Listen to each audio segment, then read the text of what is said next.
चलिए, जय हिंद दोस्तों। आप सबका स्वागत है हमारे चैनल जीएस विद सक्सेना में। हम लोगों ने जो एक सीरीज शुरू किया है, एनसीईआरटी का सीरीज जो हम लोगों ने शुरू किया है क्लास 9th का, जिसमें हमने चैप्टर 5 को कंप्लीट कर लिया है। उसके ऑब्जेक्टिव भी हम लोगों ने देख लिया है। आज नेक्स्ट चैप्टर होगा अध्याय 6, यानी चैप्टर नंबर 6। और इसमें जो चैप्टर नंबर 6 दिया हुआ है वो उत्तक के बारे में दिया हुआ है, अर्थात टिश्यू के बारे में दिया हुआ है। तो आज हम लोग टिश्यू के बारे में जानकारी करेंगे, वो भी बेसिक जानकारी। उसके बाद हम लोगों ने सेल के बारे में अच्छी तरीके से पढ़ लिया है।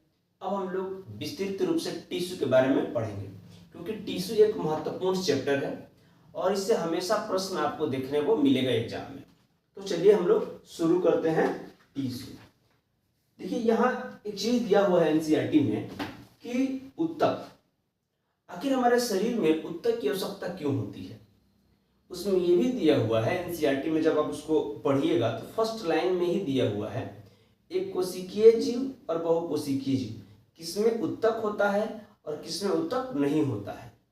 इस चीज को ध्यान देना पड़ेगा। एक कोशिकीय जीव में उत्तक क्यों नहीं होते हैं, बहुकोशिकीय जीव में उत्तक होते हैं तो क्यों होते हैं। उसी तरीके से पादप उत्तक अलग होता है और जंतु उत्तक अलग होता है। पादप उत्तक में जो उत्तक होते हैं वो उनका प्रकार कैसा होता है, क्या वे मृत होते हैं, क्या वे जीवित होते हैं। जो जंतु में उत्तक होता है वो उत्तक किस प्रकार का होता है, कितने प्रकार का होता है, उनका कार्य क्या क्या है, हर एक बारे में हम लोग चर्चा करेंगे। इसी तरीके से ये सीरीज चलते रहेगा। और आप लोगों ने जो हमारे चैनल को इस तरीके से आप सपोर्ट कर रहे हैं, आप वैसे ही इसको सपोर्ट करते रहिए, अपने दोस्तों के साथ शेयर करिए, सब्सक्राइब कर दीजिए और इसको लाइक कर दीजिए, शायद ताकि समय पर नोटिफिकेशन आपके पास क्लिक कर जाए। चलिए हम लोग शुरू करते हैं उत्तक टिश्यू। हमने इससे पहले जो सेल बताया था, तो आपको याद होना चाहिए कि जो क्रियात्मक इकाई होता है बॉडी का, क्रियात्मक इकाई यानी कोई भी जंतु हो, चाहे वो पादप हो चाहे हम लोग हो, कोई भी हो, तो क्रियात्मक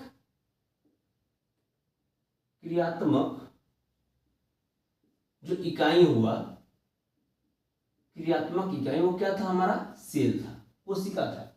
क्योंकि पूरे बॉडी किससे बना हुआ है, सेल से बना हुआ है। देखिए, कोशिकाओं के समूह को हम लोग क्या कहते हैं, उत्तक कहते हैं। कोशिकाओं के समूह को हम लोग उत्तक कहते हैं। बात यहां आएगा कि जो ये उत्तक है, जो उत्तक बन रहा है, क्या वो एक कोशिकीय जीव में रहेगा, एक कोशिकीय जीव और बहुकोशिकीय जीव,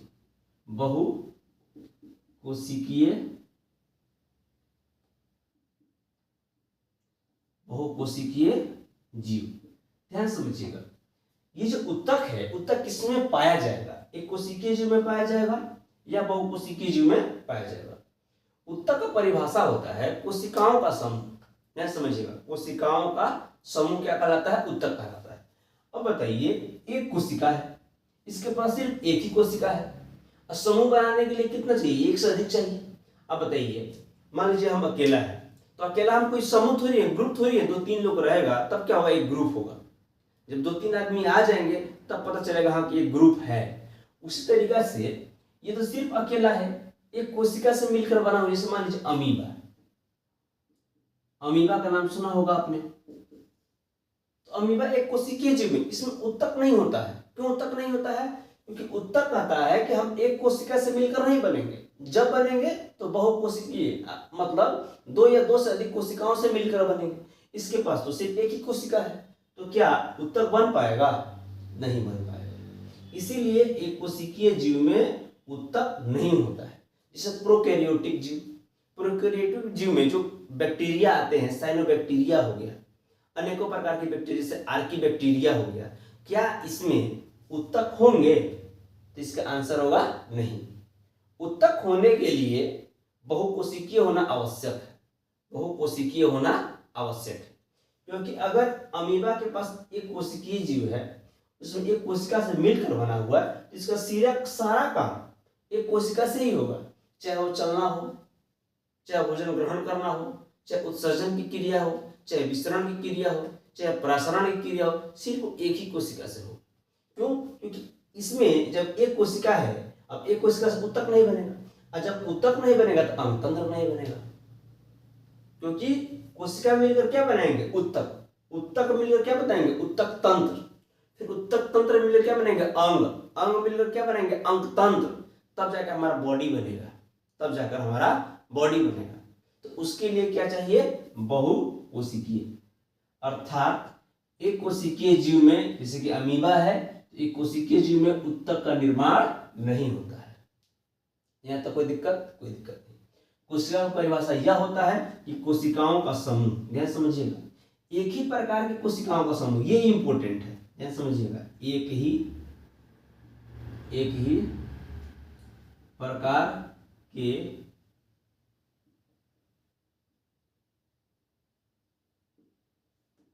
कोशिकाओं का समूह।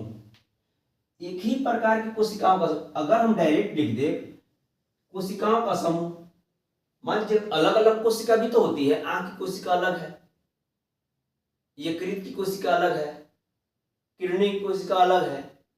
उसी तरीके से हम यहां लिखे हैं एक ही प्रकार की कोशिकाओं से मिलकर बनता है कौन? उत्तक।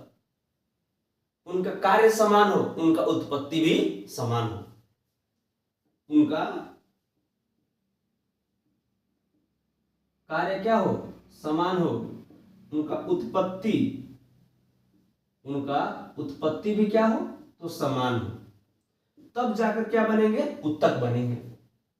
अब ऐसा नहीं कि एक से आंख का ले लिए और एक से लीवर का ले लिए और एक से किडनी का ले लिए और एक से अग्नाशय का ले लिए, अब मिल गया, अब इसको हम क्या बना दिए? उत्तक बना दिए। तो ऐसा नहीं होगा। परिभाषा कहता है कि एक ही प्रकार की कोशिकाओं का समूह। तो लीवर में अगर कोई कोशिका हेपेटिक सेल है तो उसमें जो उत्तक बनेगा वो सब जो सेल होगा वो हेपेटिक सेल होगा। क्या होगा? हेपेटिक सेल होगा।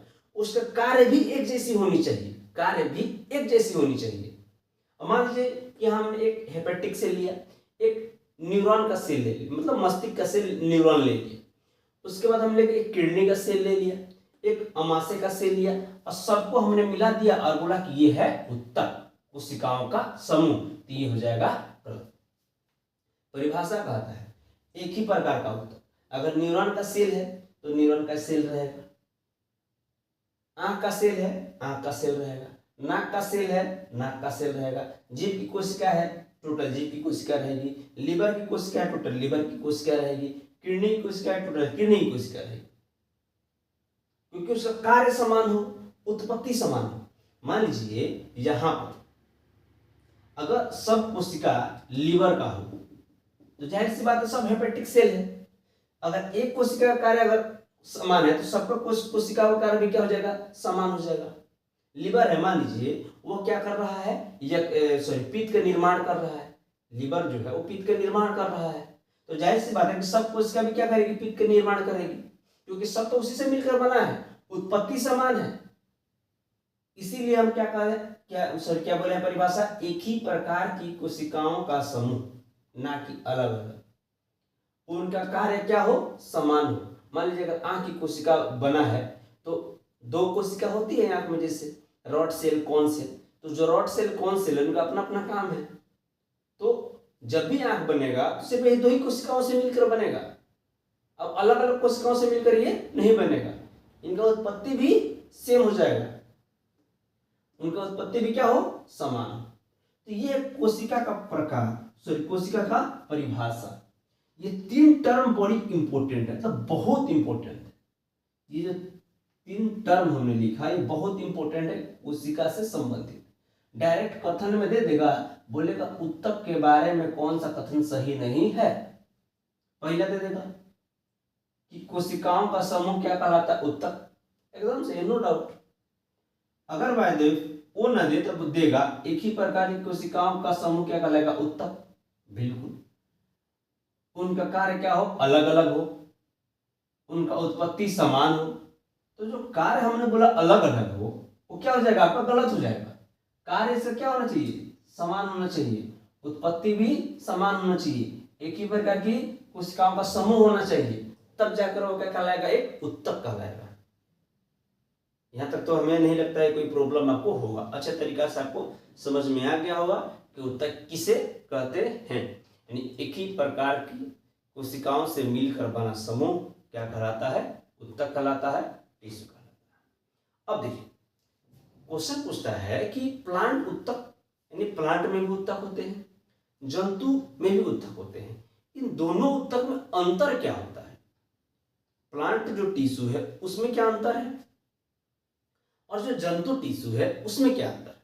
तो थोड़ा अंतर के बारे में हम लोग जान लेते हैं। तो डायरेक्ट पूछ देता है अंतर, तो कहीं ना कहीं अगर थोड़ा सा हम मतलब पढ़े रहेंगे, परिभाषा थोड़ा सा याद रहेगा, तो हम ऑप्शन को एलिमिनेट कर कर क्वेश्चन को क्या कर सकते हैं? सॉल्व कर सकते हैं। तो चलिए आइए देखते हैं।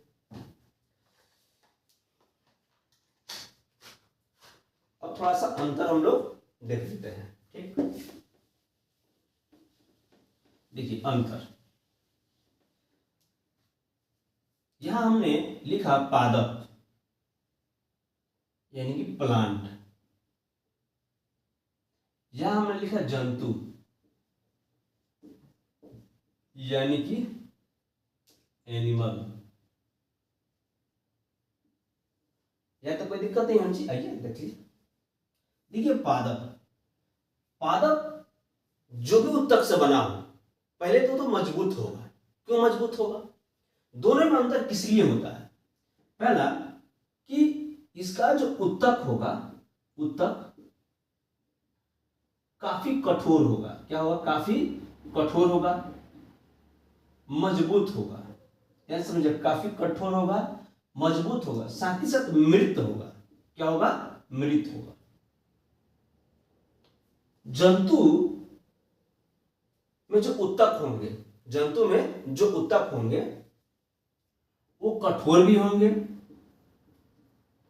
नर्म भी होंगे, कठोर भी होंगे, नर्म भी होंगे और लचीला भी होंगे, और लचीला भी होंगे। क्योंकि प्लांट में तो अंगतंत्र होता नहीं है, हम लोगों में अंगतंत्र होता है, इसीलिए हम लोगों में कहीं कठोर, कहीं नर्म, कहीं लचीला दिखाई देता है। इसमें ऊतक कठोर होता है, उसका मुख्य कारण क्या है? तो ये अस्थाई होता है। क्या होता है? अस्थाई। अस्थाई का मतलब एक ही जगह, एक ही जगह सीधा खड़ा रहता है, एक ही जगह सीधा खड़ा रहता है। जब एक ही जगह सीधा खड़ा रहा तो कहीं ना कहीं उसको मजबूती चाहिए, और मजबूती कब चाहिए? जब वो मृत टिश्यू से बना होगा, मृत सेल से बना होगा। क्योंकि मृत जो है, मृत सेल वो काफी मजबूत होता है जीवित सेल के तुलना में। हमारा जो ये नाखून है, नाखून का अग्रभाग, नाखून का अग्रभाग जो हम लोग ब्लेड से काट देते हैं, या नाखून वाले जो काटने वाला आता है, जो छोटा सा मशीन आता है, उससे हम लोग काट देते हैं। तो जब हम नाखून का अग्रभाग काटते हैं तो क्या हमें दर्द होता है? नहीं होता है। क्यों? क्योंकि अग्रभाग वो मृत है, वो पूरा कठोर है। इससे चाहेंगे तो हम हमला भी कर सकते हैं, किसी के बॉडी पर चाहेंगे तो हमला भी कर सकते हैं। क्यों? क्योंकि ये कठोर है। लेकिन जब ये हम लोग काट देते हैं, इसके पीछे वाला भाग नर्म होता है, जब उसको हम लोग काटेंगे तो दर्द होगा, उससे ब्लड निकलने लगता है, क्योंकि वो जीवित है। तो जो मृत कोशिका होती है वो कठोर होती है, वो मजबूत होती है। इसीलिए प्लांट को सबसे ज्यादा मजबूती चाहिए, कठोरता चाहिए। तो अस्थायी रहता है, सीधा एक जगह खड़ा रहता है, इसीलिए इसको क्या चाहिए? मजबूती। और इसकी जो ऊतक होता है वो मृत कोशिकाओं से बना होता है। इसका जो ऊतक होता है वो मृत कोशिकाओं से बना होता है। हमारा जो ऊतक है, समझिएगा,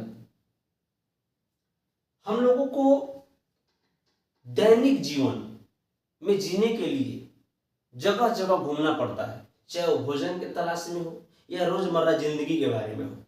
हम लोगों को क्या करना पड़ता है? घूमना पड़ता है। तो हम लोगों का जो शरीर में होगा, जो ऊतक बना होगा, वो अलग अलग प्रकार का ऊतक होगा, अलग अलग प्रकार का ऊतक होगा, अलग अलग प्रकार का क्या होगा? ऊतक होगा। इसमें भी अलग अलग प्रकार का ऊतक होगा, नो डाउट। लेकिन इसकी अधिकांश कोशिकाएं मृत होगी, हमारी अधिकांश कोशिकाएं मृत नहीं होगी। क्योंकि हमारे बॉडी की अधिकांश कोशिकाएं मृत हो जाएगी तो हम लोग किसी काम के नहीं रहेंगे, क्योंकि हम लोगों के दैनिक जीवन में, जीवन मर्रा की जिंदगी में अलग अलग जगह जाना पड़ता है, चाहे वो भोजन की तलाश में हो या दैनिक जीवन का कोई कार्य सूची के संबंध में हो, हम लोगों को कहीं ना कहीं जाना पड़ता है। तो हमारे शरीर में फ्लेक्सिबिलिटी भी होती है, कठोरता भी होती है, लेकिन प्लांट को कहीं भी एक जगह से दूसरी जगह जाने की आवश्यकता नहीं पड़ती है, उसमें ऊर्जा का हानि नहीं होता है। हमारे शरीर में ऊर्जा का हानि भी होता है। तो ये थोड़ा सा अंतर है कि पादप उसका कठोर होता है, उसका मुख्य कारण क्या है, तो एक जगह रहता है और सीधा रहता है, इसीलिए उसका कठोरता चाहिए। और पादप के अधिकांश जो उत्तक होती हैं वो मृत होती है। क्या होती है? मृत होती है। हम इसमें एक लाइन पढ़ देते हैं, यहाँ दिया हुआ है, थोड़ा सा देखिए। दिया हुआ है कि एक कोशिका जीवों के सभी मौलिक कार्यात्मक इकाई, शुरू में ही हमने आपको वो चीज बता दिया था। एक उदाहरण के लिए अमीबा एक कोशिकीय जीव है, और एक कोशिकीय जीव होने के कारण वो सारा काम एक कोशिका से ही करता है, जैसे उत्सर्जन की क्रिया, भोजन ग्रहण की क्रिया, शुरू में स्टार्टिंग में हमने आपको बताया था। अधिकतर कोशिकाएं एक विशिष्ट कार्य होती है, हमने आपको क्या बताया, सब कोशिकाएं का अपना अपना कार्य होती है। नाक कोशिका का कार्य अलग होता है, आंख की कोशिकाओं का कार्य अलग होता है, हिपेटिक सेल का कोशिकाओं का कार्य अलग होता है, न्यूरॉन सेल कोशिकाओं का कार्य अलग होता है। तो हर सेल का कार्य क्या होता है? अलग अलग होता है। ऑस्टियो सेल का काम अलग अलग होता है, ब्लास्टियो सेल का काम अलग अलग होता है। सब सेल का कार्य क्या है? अलग अलग, अपना आप एक विशिष्ट कार्य है। इसमें दिया हुआ है नीचे थोड़ा सा ये, कोशिकाओं का यह समूह उत्तक कहलाता है। यह उत्तक अधिकतम दक्षता के साथ कार्य करता है, क्योंकि ये विशिष्ट क्रम में व्यवस्थित होते हैं। विशिष्ट क्रम में क्या होते हैं? व्यवस्थित होते हैं। अब थोड़ा सा ध्यान दीजिए, यहाँ अंतर दिया हुआ है, दोनों में स्पष्ट अंतर, ध्यान समझिएगा। यानी कि पादप और जंतु के उत्तक में स्पष्ट अंतर क्या दिया हुआ है? पौधे स्थिर होते हैं, वे गति नहीं करते। हमने क्या बोला? पौधे स्थिर होते हैं, गति नहीं करते हैं, वो सीधा एक जगह खड़ा होते हैं। अतः उनमें बड़ी मात्रा में सहारा प्रदान करने वाला उत्तक, और सहारा प्रदान करने वाला उत्तक प्राय मृत कोशिकाओं से बना होता है। हमने क्या बोला? उसको रिजिड चाहिए, कठोरता चाहिए, इसीलिए वो मृत कोशिकाओं से मिलकर बना होता है। यहां तक तो कोई दिक्कत नहीं होनी चाहिए आपको। तो हम लोग सबसे पहले पढ़ेंगे प्लांट उत्तक, उसके बारे में बाद में हम लोग पढ़ेंगे जंतु उत्तक। पहले हम लोग पढ़ेंगे प्लांट उत्तक, फिर पढ़ेंगे जंतु उत्तक। जब प्लांट उत्तक हम लोग पढ़ लेंगे, आगे जंतु उत्तक के बारे में पढ़ेंगे। थोड़ा सा जंतु उत्तक लंबा चैप्टर है, तो उसको थोड़ा सा हम लोग विस्तृत अध्ययन करेंगे, क्योंकि जंतु उत्तक से काफी प्रश्न आता है, लेकिन पादप उत्तक से भी प्रश्न आता है। इसलिए प्रश्न आता है कि जंतु उत्तक के बारे में सब लोग जानता है, जल्दी पादप उत्तक कोई पढ़ता नहीं है, इसीलिए हम आपको बता रहे हैं पादप उत्तक सबसे पहले हम आपको पढ़ाएंगे। अब देखिए यहाँ दिया, दूसरी ओर जंतु भोजन, साथी और आश्रय के लिए इधर उधर घूमते रहते हैं, विचरण करते रहते हैं। तो उनकी अधिकांश कोशिकाएं क्या होती है? जीवित होती है। हमने आपको ये टू द पॉइंट पढ़ा रहे हैं। जब हम मेरा जब लेक्चर सुन रहे हैं, लेक्चर सुनने के बाद जब इसको आप पढ़िएगा तो आपको अच्छे तरीके से समझ में आ जाएगा। सही है? चलिए आगे चलते हैं।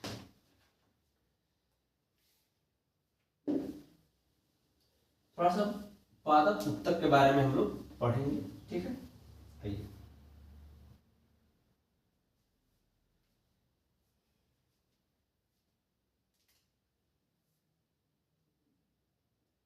पादप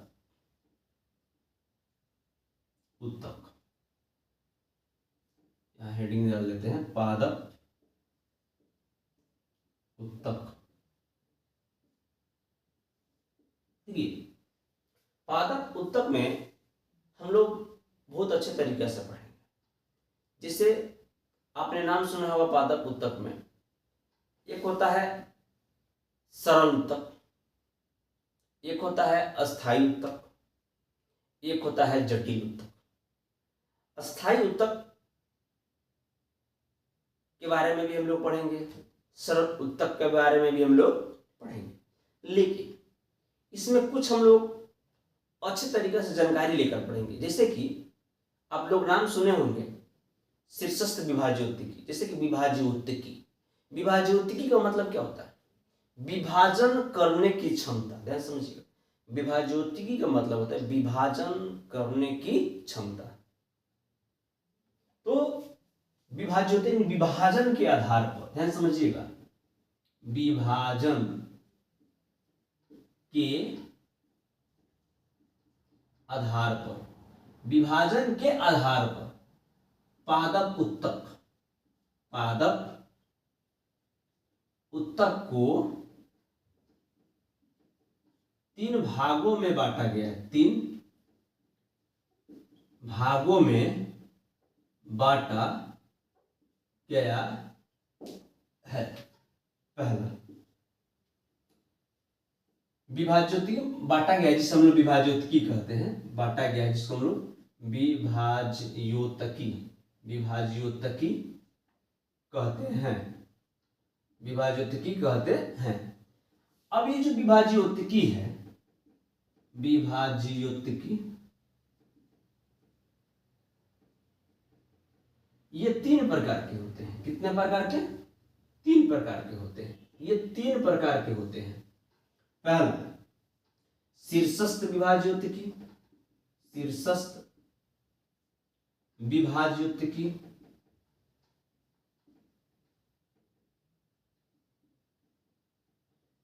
दूसरा पार्श्व विभाज्योतकी, पार्श्व विभाज्योतकी,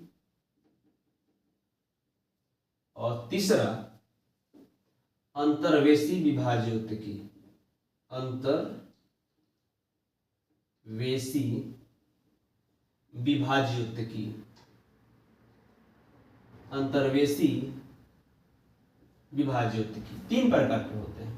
पहला शीर्षस्थ, दूसरा पार्श्व विभाज्योतकी, और तीसरा अंतर्वेशी विभाज्योतकी। ध्यान से समझिएगा। शीर्षस्थ, शीर्षस्थ समझ में आ रहा है कि प्लांट के उस भाग में पाया जाएगा, कहाँ, मतलब शीर्ष भाग में पाया जाएगा, जैसे कि तना के शीर्ष पर, पत्ती के शीर्ष पर, जड़ के शीर्ष पर, कहाँ, जहां विभाजन करने की क्षमता, जहां वृद्धि हो, जहां वृद्धि हो, अर्थात ये जो है विभाज्योतकी, ये कहां पाया जाएगा? शीर्ष भाग पर। कहां पाया जाएगा? शीर्ष भाग पर पाया जाएगा। दूसरा कि शीर्ष भाग पर कहां पाया जाएगा? जैसे कि पत्ता के शीर्ष पर, पत्ता के शीर्ष पर, जड़ के शीर्ष पर, जड़ के शीर्ष भाग पर पाया जाएगा। विभाज्योतकी है, ये करता क्या है? मतलब मोटाई बढ़ाता है, प्लांट की लंबाई बढ़ाता है। तो ध्यान समझिएगा, जब भी आप कोई प्लांट रोपते हैं, मतलब उसको लगाते हैं, तो प्लांट पहले अपना लंबाई बढ़ाता है, बाद में अपना मोटाई बढ़ाता है। तो लंबाई अगर बढ़ रहा है, उसका मतलब क्या? उसमें विभाजन की क्षमता बढ़ रही है। जब विभाजन की क्षमता उसमें बढ़ेगी तो इनकी लंबाई बढ़ रहा है। तो विभाजन का कार्य क्या होता है? यानी शीर्षस्थ विभाज्योतकी जो है वो प्लांट में लंबाई के बढ़ाता है, यानी कि लंबाई की वृद्धि के लिए जिम्मेदार है। इसीलिए प्लांट में सबसे पहले लंबाई बढ़ता है। तो पूछता है कि पादप में, प्लांट में प्राथमिक वृद्धि के रूप में कौन उत्तरदायी है? तो कौन उत्तरदायी है? शीर्षस्थ विभाज्योतकी, यानी कि प्राथमिक उत्तरदायी। इसको बोलते हैं प्राथमिक उत्तरदायी। प्राथमिक उत्तरदायी किसको बोलते हैं? शीर्षस्थ विभाज्योतकी को। शीर्षस्थ विभाज्योतकी को क्या बोलते हैं? प्राथमिक उत्तरदायी बोलते हैं। अब आइए थोड़ा पार्श्व विभाज्योतकी पढ़ते हैं। मान लीजिए प्लांट में लगाया, आम का पेड़ में लगाया, बड़ा हो गया। अब भाई उसको तो बचाना भी है हवा से, तूफान से, बारिश से। तो अब आस्ते आस्ते प्लांट अपना क्या बढ़ाएगा? मोटाई बढ़ाएगा, मोटाई बढ़ाएगा, मोटाई बढ़ाएगा। हमने जब लगाया था प्लांट तो इतना पतला था, इतना पतला था। 2 साल बाद देखे तो इतना मोटा हो गया। कैसे मोटा हो गया? उसका घेरा में बदलाव हुआ। घेरा जो है, घेरा, उसमें क्या हुआ? वृद्धि हुआ। तो ये जो पार्श्व विभाज्योतकी है, पार्श्व विभाज्योतकी, ये पहले तो तना में पाया जाता है। कहां पाया जाता है? तना में, तना में पाया जाता है। दूसरा, यह मोटाई बढ़ाता है। क्या बढ़ाएगा? मोटाई बढ़ाता है, मोटाई बढ़ाता है। उसके बाद द्वितीयक वृद्धि के लिए जिम्मेदार है। द्वितीयक वृद्धि के लिए जिम्मेदार, द्वितीयक, द्वितीयक, द्वितीयक वृद्धि के लिए कौन है जिम्मेदार? पार्श्व विभाज्योतकी। पार्श्व विभाज्य उत्तकी होता क्या, जब मोटाई बढ़ा देता है, जब हम लोग प्लांट को काटते हैं तो देखिएगा, जब प्लांट को हम लोग काट लिए, जब उसको प्लॉट कर देखिएगा तो उसमें हल्का रेड कलर, कथी कलर का उसमें राउंड राउंड दिखाई देगा, राउंड राउंड। वो कैसे, किस कारण से बना है? पार्श्व विभाज्य उत्तकी के कारण। जब प्लांट को काट लीजिएगा तना को, उसके बाद देखिएगा अलग अलग कलर का उसमें घेरा दिखाई देगा। किसके कारण? पार्श्व विभाज्य उत्तकी के कारण। वह जो घेरा है, वह जो वलय है, वो जो रिंग है, वही क्या कहलाता है? वार्षिक वलय। उस वार्षिक वलय को गिनकर हम लोग प्लांट का आयु बताते हैं। अगर 50 वार्षिक वलय है तो उस प्लांट का आयु 50 वर्ष है। अगर वार्षिक वलय की संख्या 100 है तो उस पादप की आयु कितना है? 100 वर्ष है। तो ये किसमें सहायक करता है?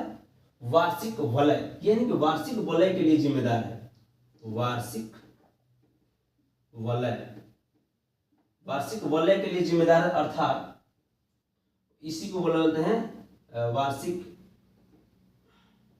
वार्षिक रिंग। क्या बोलते हैं? वार्षिक रिंग बोलते हैं। तो उसके लिए जिम्मेदार है। देखिए, पार्श्व विभाज्य उत्तकी मोटाई के लिए जिम्मेदार है, लंबाई के लिए शीर्षस्थ विभाज्य उत्तकी जिम्मेदार है। ये अंतर्वेशी विभाज्य उत्तकी क्या है? देखिए, अंतर्वेशी विभाज्य उत्तकी जो है ना, शीर्षस्थ विभाज्य उत्तकी का ही भाग है। मान लीजिए शीर्षस्थ विभाज्य उत्तकी यहाँ शीर्ष में पाया जाता है, यहाँ विभाजन हुआ, बढ़ा बढ़ा बढ़ा बढ़ा, तो यहाँ जो भाग हो तो पीछे छूट गया। ये विभाजन हुआ प्लांट में तो बढ़ते गया बढ़ते गया बढ़ते गया बढ़ते गया, लेकिन ये वाला भाग पीछे छूट गया। तो शीर्षस्थ विभाज्य उत्तकी के दौरान जो भाग पीछे छूट जाता है वही किसमें बदल जाता है? अंतर्वेशी विभाज्य उत्तकी में, और वह एक मृत हो जाता है। यह क्या हो जाता है? मृत हो जाता है। अंतर विभाज्य उत्तकी मृत हो जाता है। घास का वो कहां पाया जाता है पता है? घास, देखिएगा, पशु जो है, जो चरने के लिए जाता है, जैसे ग्राउंड में चरने के लिए गया, घास को चर लिया, ऊपर वाला तो भाग खा लिया, खा कर चला गया, 2 दिन बाद आएगा फिर बढ़ गया। तो जब ये जो यहां तक खाया था ये तो बढ़ गया, फिर आया, फिर चढ़कर चला गया, फिर यहीं पर आ गया, फिर यहां से बढ़ गया। तो ये अंतर्वेशी विभाज्य उत्तकी जो है, ये किसका छोड़ा हुआ भाग है? शीर्षस्थ विभाज्य उत्तकी का छोड़ा हुआ भाग है। इस तरीका से पूछता है घास, इसका उदाहरण पूछता है कि घास में कौन सा विभाजन होता है? घास में अंतर्वेशी विभाजन होता है, अंतर्वेशी विभाज्य उत्तकी होती है। यहां तक कोई दिक्कत नहीं होनी चाहिए। कल हम लोग क्या पढ़ेंगे? तो जैसे कि कल पढ़ेंगे पेरेन्काइमा, कोलेन्काइमा, स्क्लेरेन्काइमा। फिर जटिल ऊतक में हम लोग क्या पढ़ेंगे? तो जटिल ऊतक में हम लोग पढ़ेंगे जाइलम के बारे में पढ़ेंगे, फ्लोएम के बारे में पढ़ेंगे। जाइलम भी 4 कोशिकाओं से मिलकर बना होता है, फ्लोएम भी 4 कोशिकाओं से मिलकर बना होता है। उन चारों कोशिकाओं के बारे में पढ़ेंगे, चारों कोशिकाओं का क्या क्या कार्य है उसके बारे में हम लोग कल पढ़ेंगे। तो टिश्यू के बारे में सामान्य जानकारी हम लोगों ने इतना देख लिया, जिसमें से प्लांट के विभाजन के आधार पर जो ऊतक का निर्माण हुआ है वो 3 प्रकार से। पहला शीर्षस्थ विभाज्य उत्तकी, दूसरा पार्श्व विभाज्य उत्तकी और तीसरा अंतर्वेशी विभाज्य उत्तकी। पार्श्व विभाज्य उत्तकी शीर्ष भाग में पाया जाता है, पत्ता के शीर्ष में पाया जाएगा, जड़ के शीर्ष में पाया जाएगा। यह लंबाई बढ़ाता है, साथ ही साथ प्राथमिक वृद्धि के लिए उतरता ही है। पार्श्व विभाज्य उत्तकी तना में पाया जाएगा, तना में पाया जाएगा तो मोटाई बढ़ाएगा, इसी को हम लोग बोलते हैं कैम्बियम, कहीं कहीं कैम्बियम भी देता है, ठीक ना। मोटाई बढ़ाएगा, द्वितीयक वृद्धि के लिए जिम्मेदार है। वार्षिक वलय गिनकर हम लोग क्या बताते हैं? प्लांट की आयु बताते हैं। वार्षिक रिंग है। और अंतर्वेशी विभाज्य उत्तकी का मतलब होता है कि शीर्षस्थ विभाज्य उत्तकी का छोड़ा हुआ भाग क्या है? अंतर्वेशी विभाज्य उत्तकी। और अंतर्वेशी विभाज्य उत्तकी का प्रमुख उदाहरण क्या है? आपका घास।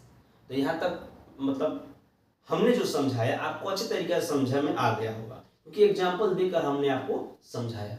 यहाँ तक तो कोई दिक्कत नहीं होनी चाहिए, और आगे क्लास कंटिन्यू रहेगा। ये क्लास अपने दोस्तों को शेयर करिए। तो चलिए आज के लिए इतना ही। जय हिंद।